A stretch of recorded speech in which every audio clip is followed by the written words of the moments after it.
अस्सलाम वालेकुम जी, कैसे हैं आप सब लोग। उम्मीद है सब ठीक होंगे और हम भी अल्हम्दुलिल्लाह ठीक हैं। और हमारी दुआ है कि हमारे देखने वाले जहाँ भी रहें खुश रहें, आबाद रहें। और अम्मी की तरफ से भी सबको अस्सलाम वालेकुम। सब प्यारी प्यारी बेटियां बेटे सब कैसे हो। जुम्मतुल मुबारक का दिन है आज, आपको मुबारक हो।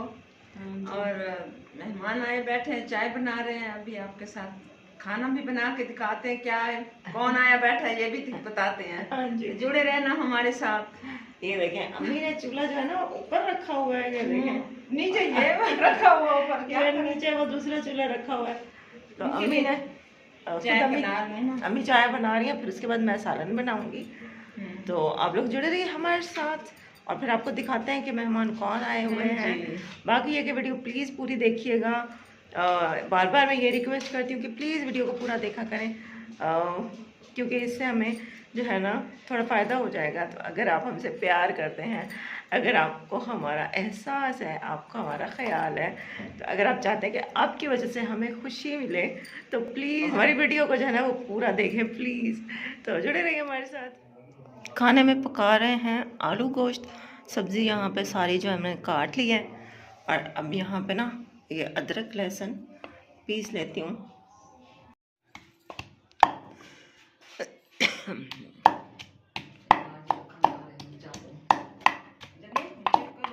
जुमे के जुमे हमारी कोशिश होती है कि हम लोग गोश्त पकाएं। चिकन ही पका सकते हैं और तो गोश्त बहुत ही ज़्यादा महंगे हैं। और जिस तरह से महंगाई रोज़ बरोज़ बढ़ती जा रही है, तो अब बहुत मतलब एक डर सा लगा हुआ है कि मुल्क के हालात पता नहीं कहाँ जा रहे हैं। मतलब सुबह को एक चीज़ जो होती है ना वो कम पैसों की होती है, शाम को वो चीज़ डबल हो चुकी होती है उसकी कीमत। तो इस तरह से महंगाई बढ़ रही है, एक दिन में महंगाई इस तरह से बढ़ती जा रही है, बढ़ती जा रही है। गरीब बंदा क्या करेगा, सोच सोच के बंदे को टेंशन हो रही है कि क्या करेंगे। प्याज इतने महंगे हुए पड़े हैं, आटा इतना महंगा हुआ पड़ा है, हर चीज़ इतनी महंगी हुई पड़ी है कि इंसान की मतलब परेशानियां ही बढ़ती जा रही हैं। गरीब बंदा क्या करेगा, गरीब बंदा फिर यही करेगा, खुदकुशियाँ होंगी। अल्लाह माफ़ करे, बहुत बहुत बुरे हालात हैं पाकिस्तान के। दुआ ही कर सकते हैं और क्या कर सकते हैं। आप लोग भी दुआ कीजिएगा कि जिस तरह से महंगाई बढ़ रही है ना, एक मिडिल क्लास बंदे का लाइफ गुजारना बहुत मुश्किल होता जा रहा है। मतलब कि सफ़ेद पोशी का भरम भी रखना है और अपने पैसों को, अपनी तनख्वाहों को मैनेज भी रखना है। हाँ, जिनकी तनख्वाहें बहुत ज़्यादा अच्छी होती हैं, लाखों होती हैं, हज़ारों होती हैं, उनके लिए तो ठीक है फिर भी। लेकिन जो मिडिल क्लास लोग हैं, जो मिडिल क्लास से भी नीचे, उन बेचारों के लिए बहुत ज़्यादा मुश्किलात पैदा हो रही हैं, बहुत ही ज़्यादा। बहुत दिल दुखता है ऐसे हालात देखकर। मिर्चें हमारी ख़त्म हो गई थी तो वो यहाँ पे अम्मी लाल मिर्च लेकर आई थी, वो डब्बे में डाल रही थी। और आए हुए हैं बड़े मामू और फूफो आई हुई हैं। उनकी बहू गई थी मैके, तो वो लोग दोनों घर में अकेले थे। तो फूफा ने कहा कि चलो मैं ना इधर हो आती हूँ। तो वो यहाँ पे आए हुए हैं, वो बाहर उधर कमरे में बैठे हैं। तो हम लोग यहाँ पे सालन पका रहे हैं। पहले मैंने उनको चाय बना के दी है, उन्होंने चाय पी ली है। उसके बाद अब हम यहाँ पे सालन बना रहे हैं।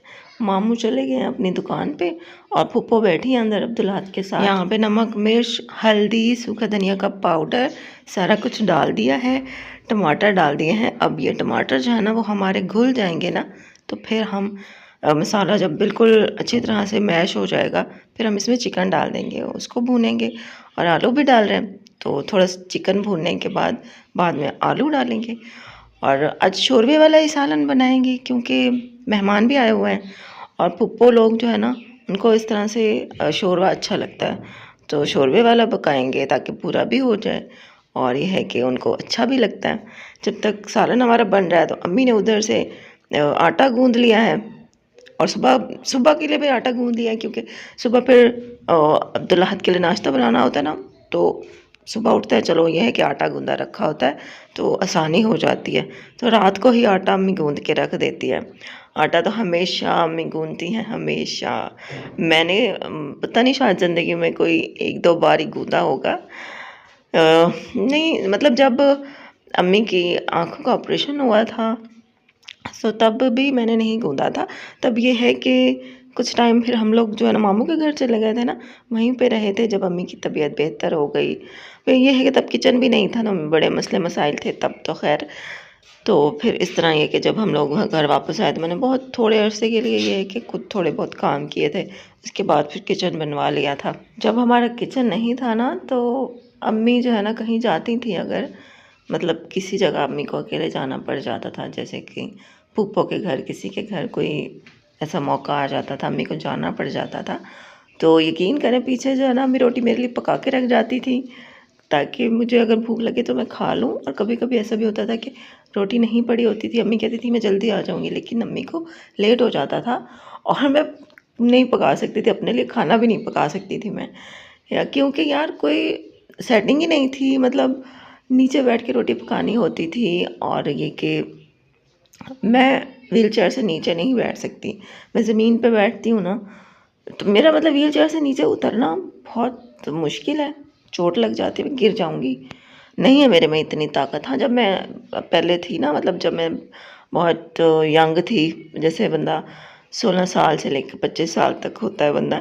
जैसे एक जवानी होती है बिल्कुल, तो उस टाइम हाँ मैं कुछ मतलब ये कि नीचे उतर जाती थी ज़मीन पे, फिर ज़मीन से मैं चढ़ भी जाती थी, चारपाई पे चढ़ जाती थी, ताकत थी मेरे अंदर। लेकिन फिर जब से शादी हुई, फिर जब से माशाल्लाह अब्दुल अहद हुआ है, तो ऑपरेशन जब हुआ उसके बाद तो मेरी इतनी कमज़ोरी हो गई है कि ना अब तो न मैं नीचे बैठती ही नहीं हूँ। एक दफ़ा मैं गलती से नीचे बैठ गई थी, तो फिर मैं चारपाई पे इतनी कोई मुश्किल चढ़ी थी ना, इतनी कोई मुश्किल, न मैंने अपने पूरे जिस्म को घसीट के ऊपर लिया था चारपाई पे, मैं मतलब सांस मेरा चढ़ गया, मैं इतनी ज़्यादा थक गई, मेरे घुटनों में दर्द होने लग गया।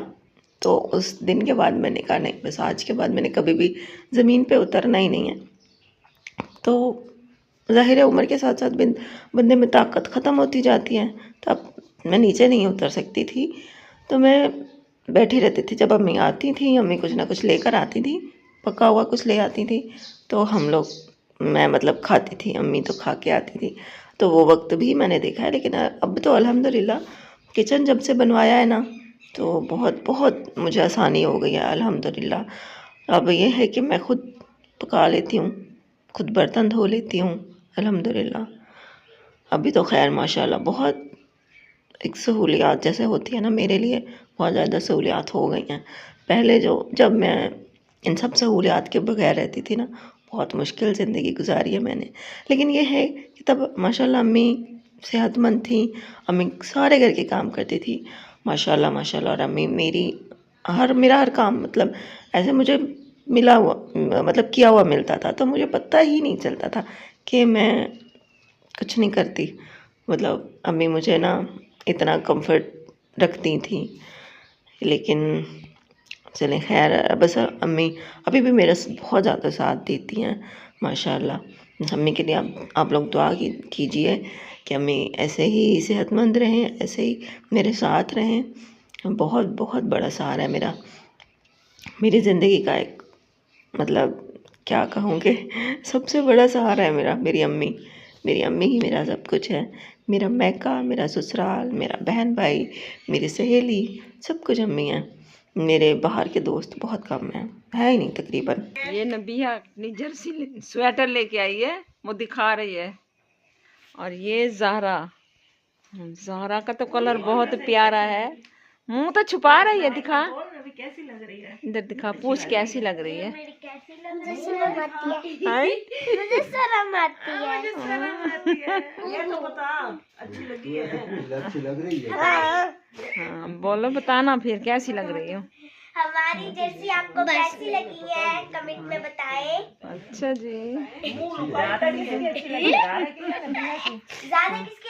है आप बताएं, ज्यादा की है मेरी दो कमेंट आएंगे मैं बताऊंगी। हाँ, मुझे तो ज़हरा की अच्छी लगी है।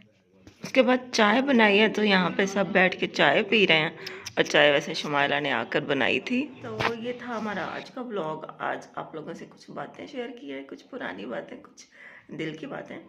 और मैंने जो अपनी पिछली ज़िंदगी गुजारी है ना, अभी मुझे अफसोस होता है यार, उस टाइम मेरे पास चैनल, मैंने क्यों नहीं सोचा चैनल बनाने का। काश मेरा उस वक्त चैनल होता, मैं आप लोगों को दिखाती कि मैंने किस तरह से पिछली ज़िंदगी गुजारी है। बड़ा मुझे अफसोस होता है कि मैंने चैनल जो है ना काफ़ी लेट शुरू किया है। मुझे शादी से पहले शुरू करना चाहिए था, है ना, लेकिन बस नहीं पता था, इन्फॉर्मेशन ही नहीं थी कि इस तरह से चैनल भी होता है। और फिर शादी के बाद ये है कि शादी के शुरू में तो सोचा ही नहीं, पता ही नहीं था कि इस तरह से ब्लॉग्स मैं बना सकती हूँ। दूसरे की इजाज़त का भी था कि नहीं, मैं कैसे बनाऊँ, मुझे तो नहीं इजाज़त मिलेगी, अब्बू की तरफ से इजाज़त नहीं मिलेगी, या फिर ये कि शौहर की तरफ से इजाज़त नहीं मिलेगी। फिर आहिस्ता आहिस्ता खैर इजाज़त मिल गई, और खैर अल्हम्दुलिल्लाह अभी भी मैं आ गई हूँ यूट्यूब पे, ये भी बहुत है। और जब अल्लाह ताला ने जिस चीज़ का जो टाइम लिखा होता है ना, वो चीज़ उसी टाइम ही होती है। अच्छा, ब्लॉग जो है ना मैं दूसरे दिन यहाँ पे एंड करने के लिए बैठी हूँ, ठीक है। वो कल जो है ना रात को मैं नहीं ब्लॉग का एंड कर पाई थी, मामू लोग बैठे रहते, काफ़ी देर बाद वो लोग गए थे। तो अभी यह है कि दूसरा दिन हो गया, सुबह का टाइम है, 10 बज चुके हैं, अब्दुल्ला स्कूल गया हुआ है और मैं यहाँ पे नाश्ता करके किचन में बैठी हूँ। तो मैंने कहा चलो यहाँ पे ना अब ब्लॉग का एंड कर लूँ, इसलिए आपको गली में रेडी वाले आवाज़ आ रही होगी उन लोगों की। हमें बाहर धूप में बैठी हैं, धूप निकल आई है, मैं भी बस अब बर्तन धो के बाहर जाती हूँ। चैनल ज़रूर सब्सक्राइब कर दें और वीडियो पूरी देखी आप लोगों ने, थैंक यू सो मच। उसके अलावा ये कि बहुत अच्छा लगता है जब आप लोग मुझे कमेंट में कहते हो, तो मुझे मैसेज करते हो कि आप मेरी मोटिवेशन है, आप हमारी मोटिवेशन है, तो बहुत अच्छा लगता है, बहुत खुशी होती है। वरना मैं तो मतलब मेरी पूरी ज़िंदगी ऐसी गुजरी है कि मुझे लगता है कि मैंने कुछ भी अचीव नहीं किया, मतलब नहीं है मेरी कोई एक ख़ास अचीवमेंट। हाँ ठीक है, मतलब अभी यहाँ मैं सोशल मीडिया पर आ चुकी हूँ अल्हम्दुलिल्लाह, अभी कुछ ना कुछ मैं अर्न कर रही हूँ, लेकिन मुझे लगता है अभी मैंने कुछ ऐसा कोई ख़ास अचीव नहीं किया। मतलब जो मेरा एक सोचा हुआ, जो मैंने दिमाग में ना, अगर मैं उस लेवल तक चली जाऊँ ना, तो हाँ फिर मैं कहूँगी कि हाँ मैंने कुछ अचीव कर लिया है, या मैं किसी के लिए मोटिवेशन हूँ। अभी मुझे लगता है मैंने कुछ भी नहीं किया। वो मेरे शौहर है ना, उनके जानने वाले हैं, मतलब उधर मीडिया में ना, इलेक्ट्रॉनिक मीडिया में काफ़ी उनकी जान पहचान है। तो वो मुझे कहते हैं कि मैं ना तुम्हारा इंटरव्यू करवाता हूँ किसी बड़े चैनल पर, टीवी चैनल पर। तो मैं कहती हूँ मैं क्या इंटरव्यू में बोलूँगी, मतलब क्या मेरा तारुफ होगा कि मैंने क्या अचीव किया है। मैंने अभी कुछ इतना कोई ख़ास कोई बड़ी चीज़ अचीव ही नहीं की जो मैं फ़ख्र से बताऊँ लोगों को। तो अभी मैं क्या इंटरव्यू दूँ, छोड़ें, अभी नहीं करें। हाँ अगर मैं उस मकाम तक पहुँच गई ना, जो जब मैं कुछ हाँ बता सकूँगी कि हाँ मैंने मुश्किल वक्त में स्ट्रगल की, फिर मैंने ये चीज़ अचीव की है, और आज मैं फ़ख्र से आप लोगों को ये बताती हूँ कि हाँ मैंने मेहनत की और मैंने ये चीज़ हासिल कर लिया है, इस मकाम पर मैं पहुँच गई हूँ। तो मैं उस मकाम पर पहुँच जाऊँ ना, फिर मेरा इंटरव्यू बेशक आप करवा दीजिएगा, लेकिन अभी मैं उस मुकाम तक नहीं पहुँची। तो आप लोगों से भी ये गुजारिश है, प्लीज़ दुआ करें कि जो मैंने सोचा हुआ है ना, जो एक मैंने दिमाग में एक गोल रखा हुआ है कि हाँ मैंने ये करना है ज़िंदगी में, वो मैं कर लूँ इंशाअल्लाह। इंशाअल्लाह बहुत सारी दुआएं किया कीजिए। मैं चाहती हूँ कि मैं वो गोल जल्दी हासिल करूँ, क्योंकि फिर बहुत लेट हो जाएगा ना। तो फिर वो क्या है, वो फिर इंशाल्लाह जब मैं वो कर लूँगी ना, फिर आप लोगों से शेयर ज़रूर करूँगी। आप लोगों से ही करना है, आप मेरी यूट्यूब की फैमिली हो, आपको पता है ना, मैं जो बात किसी से शेयर नहीं करती, मैं आप लोगों से शेयर करती हूँ। जो बातें मैं आप लोगों से शेयर करती हूँ ना, जो बातें मैं आप लोगों से कहती रहती हूँ, वो मैं कभी अम्मी से भी नहीं कहती, आज के पापा से भी इतना मैं नहीं ये वाली बातें नहीं करती। तो आप लोग जो हो ना, भी मेरे सबसे ज़्यादा स्पेशल फैमिली हो। आप लोगों की दुआओं की मुझे बहुत ज़्यादा ज़रूरत है, और ऐसे ही मुझे देखते रहें, मुझे सपोर्ट करते रहें। आप लोगों का प्यार चाहिए, सपोर्ट चाहिए। इंशाल्लाह कल मिलेंगे और नए दिन के साथ, नए ब्लॉग के साथ, ठीक है। तो आज के लिए इतना ही है, इंशाल्लाह कल मिलते हैं। अल्लाह हाफिज़।